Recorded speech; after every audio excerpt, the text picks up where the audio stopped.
ఉన్న బంగారాన్ని విడిపించి ఆ రోజు ఆన్లైన్ రేటుకే మేము కొంటాం. Sharma gold company. Hi hello welcome to our channel. ఈరోజు మనతో పాటు ఉన్నారు ప్రముఖ జ్యోతిష వాస్తు పండితులు బ్రహ్మశ్రీ డాక్టర్ నాయకంటి మల్లికార్జున్ శర్మ గారు. గురువుగారు నమస్కారం. నమస్కారం అండి. ఫిబ్రవరి నెలలో కుంభరాశి వారికి ఎలా ఉండబోతుంది అంటారు? తప్పకుండా. ఓం శ్రీ గురుభ్యో నమః. కుంభరాశి వాళ్ళ యొక్క గ్రహగమన గతులు, గ్రహ సంచార వీక్షణాన్ని మనం పరిశీలన చేసినట్లయితే, ముందుగా కుంభరాశిలో జన్మంలో శని, అలానే ద్వితీయంలో రాహు, తృతీయంలో గురువు యొక్క సంచారం, అలానే అష్టమ స్థానంలో కేతు యొక్క సంచారం, అలానే ఏకాదశ ద్వాదశాల్లో శుక్రుడు, శుక్రకుజుల యొక్క సంచారం, అలానే వ్యయస్థానంలో కూడా రవిబుధులు, జన్మంలో కూడా రవిబుధులు ఉండటం జరిగింది. అంటే 10వ తారీఖు వరకు ఒక రకంగాను, 10 దాటిన తర్వాత మరొక రకంగాను, అంటే పక్షపరంగా ఒక రకంగాను, ఆ పక్షం చివరి పక్షంలో మరొక రకంగాను ఉంటుంది. ఇక్కడ పూర్తిగా సంపూర్తిగా మనం చూస్తే, ఇక్కడ ఏదైతే గ్రహాలు ఉండటం వల్ల వీళ్ళకి రవి యొక్క బలం వల్ల ఉద్యోగపరంగా ప్రమోషన్లు రావటం, అలానే శుక్రగ్రహ అనుకూలత వల్ల కూడా చాలా మంచి జరిగే అవకాశం ఉంటుంది. అలానే చదువుల యొక్క ప్రయత్నాలు సఫలీకృతం కావటం, గురువు యొక్క బలం వల్ల, గురువు మిశ్రమైన ఫలితాన్ని ఇస్తారు కాబట్టి తోటి వారితోటి ఎడ్యుకేషన్ పరంగా ముందుకు వెళ్ళే అవకాశం అనేది విద్యార్థులు బాగా ఎక్కువ ఉంటాం. ఏకాగ్రత కోల్పోకుండా ఏకాగ్రత దీక్ష అనేది ఎక్కువగా ఉంటుంది వీళ్ళకి. అలానే వృత్తి ఉద్యోగ వ్యాపార రంగం వాళ్ళకు కూడా చాలా అనుకూలమైన ఫలితాలు, అంటే వ్యాపార భాగస్వామ్యం బాగా కలిసి రావటం, ఉద్యోగ ప్రయత్నాలు కూడా సఫలీకృతం అయ్యే అవకాశాలు బాగా ఎక్కువ ఉంటాయి. అలానే తోబుట్టువులతో సంబంధ బాంధవ్యాలు కూడా బాగా పెరిగే అవకాశం ఎక్కువగా ఉంటుంది. అలానే వాళ్ళ యొక్క బంధమే కాకుండా ప్రేమతోటి వ్యవహరించే తీరు ఒకటి, అలానే ఆర్థిక సంబంధాలు మెరుగుపడే అవకాశం ఎక్కువగా ఉంటుంది. అలానే ఆరోగ్య విషయంలో కూడా కొంత హెచ్చుతగ్గులతో నిండే అవకాశాలు ఎక్కువగా ఉంటాయి. హెచ్చుతగ్గులతో నిండటం ఒకటిను, కొంత అది 10వ తారీఖు వరకు, తర్వాత మంచి ఆరోగ్యం కూడా కలిగే అవకాశాలు ఎక్కువ ఉంటాయి. అలానే క్రమశిక్షణ తోటి మెలిగే అవకాశాలు ఎక్కువగా ఉండటం, దినచర్యలో కొంత మార్పులు జరగటం బాగా ఎక్కువగా ఉంటుంది. అంటే ప్రతి పనిలో కూడా కొంత ఆర్థిక స్థితిగతుల విషయంలో బ్యాలెన్స్గా ఉండే అవకాశాలు ఎక్కువ ఉంటాయి. అంటే నూతన వ్యాపారాన్ని ప్రారంభం చేయొచ్చు, నూతన ఉద్యోగాలు బాగా కలిసి వచ్చే అవకాశం ఉంటుంది, విదేశాలకు వెళ్ళే అవకాశాలు, ప్రయాణం వల్ల కూడా లాభాలు ఉండటం, ప్రతి వాళ్ళు కూడా వీళ్ళతో సుముఖంగా మాట్లాడే అవకాశాలు ఎక్కువ ఉంటాయి. అంటే ఏదైతే వాళ్ళతో మాట్లాడే విధానంలో కూడా ఆలోచన సరళి బాగా పెరుగుతుంటుంది. అంటే ఆలోచన సరళి ఎప్పుడైతే మనకు బాగా పెరిగిందో అనుకూలమైన రిజల్ట్స్, అనుకూలమైన పవనాలు బాగా పెరిగే అవకాశం ఎక్కువ ఉంటుంది. అందువల్ల వీళ్ళ యొక్క ప్రయత్నాలు కంప్లీట్గా సఫలీకృతమయ్యే అవకాశాలు బాగా ఎక్కువ ఉంటాయి. దానివల్ల వీళ్ళకి మంచి ఫలితాలు వచ్చే అవకాశం ఉంటుంది. కాబట్టి ఆవేశం అనే అనర్థాలకు దారితీసే అవకాశం ఉంటుంది. ఆవేశపడకుండా ముందుకు వెళ్తే మనకి మంచి గొప్ప రిజల్ట్స్ వచ్చే అవకాశం ఎక్కువ ఉంటుంది. జీవితం యొక్క ఆర్థిక కోణాన్ని కూడా పరిశీలిస్తే ప్రారంభం అనుకూలంగా ఉంటుంది, తర్వాత బాగా అనుకూలంగా ఉండే అవకాశం ఎక్కువగా ఉంటుంది. అలా 2వ ఇంట్లో రాహు ఉండటం, అలానే 11వ ఇంట్లో కుజుడు, శుక్రుడు వల్ల ఆర్థిక స్థితి పెరిగే అవకాశాలు బాగా ఎక్కువ ఉంటాయి. అంటే ఆర్థిక పరంగా అనుకూలత అనేది బాగా ఎక్కువగా ఉంటుంది. ప్రధానంగా వీళ్ళ యొక్క స్థితిగతుల్ని మనం చూస్తే, గత నెల కంటే కూడా ఈ నెలలో బాగా ప్రోద్బలం ఒకటి, వాళ్ళ యొక్క ఆలోచన సరళిలో మార్పులు, సహకరించే వ్యక్తులు అంటే బంధువులు, మిత్రులు సహకారం అనేది బాగా ఎక్కువ వస్తుంది. ఆ సహకారం వల్ల అనుకూలమైన ఫలితాలు వచ్చే అవకాశం బాగా ఎక్కువ ఉంటుంది. అలానే సినిమా యాక్టర్స్ కానీ, రాజకీయ నాయకులకు కానీ, చిరు వ్యాపారులకు కానీ, పెద్ద వ్యాపారులకు కానీ బాగా లాభాలు కలిసి వచ్చే అవకాశం ఎక్కువ ఉంటుంది. అయితే వీళ్ళకి కుంభరాశి వాళ్ళకి జన్మంలో శని ఉన్నాడు. ఏదో ఆరోగ్యపరంగా కొద్దిగా జాగ్రత్తగా, వాహనాల మీద వెళ్ళేటప్పుడు జాగ్రత్త ఉండటం, సముద్ర మార్గంలో, నీటి మార్గంలో కూడా జాగ్రత్త ఉండాలి. అంటే మన కాలం అనేది బాగలేదనుకోండి, మనం ఎంతవరకు జాగ్రత్తగా ఉండాలో అంతవరకు జాగ్రత్తగా ఉండి ముందుకెళ్ళటమే చాలా బెటర్గా ఉంటుంది.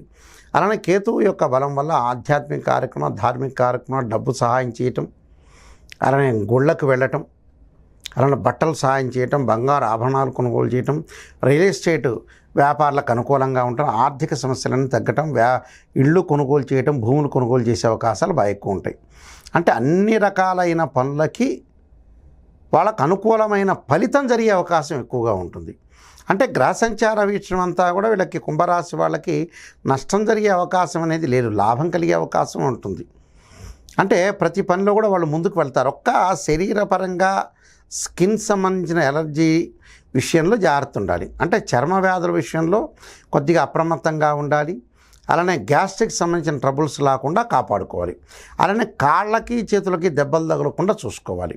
అలానే దీర్ఘకాలిక వ్యాధుల వాళ్ళు దెబ్బలు తగిలితే కొంత పుండు అనేది బాగా పెరుగుతుంది కాబట్టి అది కొంత పెరగకుండా చూసుకోవడం చాలా మంచిది. అలానే తలనొప్పి వచ్చే అవకాశాలు ఉంటాయి. అందువల్ల ఆ తలనొప్పి అంటే హెడ్ సంబంధించిన ప్రాబ్లమ్స్ వచ్చే అవకాశాలు ఉంటాయి. కాబట్టి అతిగా ఆలోచన చేయొద్దండి. అతిగా ఆలోచన చేయటం వల్ల మనం నష్టపోయే అవకాశాలు ఎక్కువగా ఉంటాయి. అందువల్ల ఏది కూడా కొన్ని విషయాలను జీవితంలో పట్టించుకుంటే ముందుకు వెళ్ళలేరు. జీవితాన్ని సాఫల్యత చేసుకోవాలంటే కొన్ని విషయాల్ని మనం ఈదుతూ ఉంటాం. నదిలో ఈదుతూ ఉంటుంటే ఆ థ్రెడ్ తోటి ఈదుతూ ఉంటాగా వెనక్కి వెళ్ళిపోతుంటాయి నీళ్లు. వెనక్కి వెళ్ళాలంటే గత విషయాలని అర్థం. అది వరకు సినిమాలో ఫ్లాష్ బ్యాక్ అని చూపిస్తుంటారు, వెనక్కి వెళ్ళిపోతుంటాయి విషయాలన్నీ. అంటే ఎలా అంటే చాలా సినిమాల్లో ఓల్డ్ సినిమాలు ఎలా ఉంటుందో కారు నడిపే వాళ్ళకి ఎలా స్క్రీన్ పెడతారంటే ఆ స్క్రీన్లో చెట్లు వస్తూ ఉంటే వెనక్కి వెళ్ళిపోతుంటాయి, వాళ్ళే నడపరు. అలాగ జీవితం ఏదైతే ఉంటుందో జీవితం అనేది వెనక్కి వెళ్ళిపోతుంటుంది. అది ఇక మన చేతుల్లో ఉండదు. ఇప్పుడున్న జీవితాన్ని ఇప్పుడు భవిష్యత్తుకి ఎలా నెమరేసుకోవాలి, ఎలా దాన్ని సెట్ చేసుకోవాలని కొన్ని ఆలోచనలు చేయాలి. ఆలోచనలు చేయటం వల్ల ఏంటంటే మనకు మంచి జరిగే అవకాశాలు ఎక్కువగా ఉంటాయి. అలాంటి విషయాల మీద మనం దృష్టి పెట్టాలి. కొంత నరదృష్టి కూడా ఉండే అవకాశం ఉంటుంది. స్త్రీలకు వచ్చేటప్పుడు అనుకూలమైన కాలం.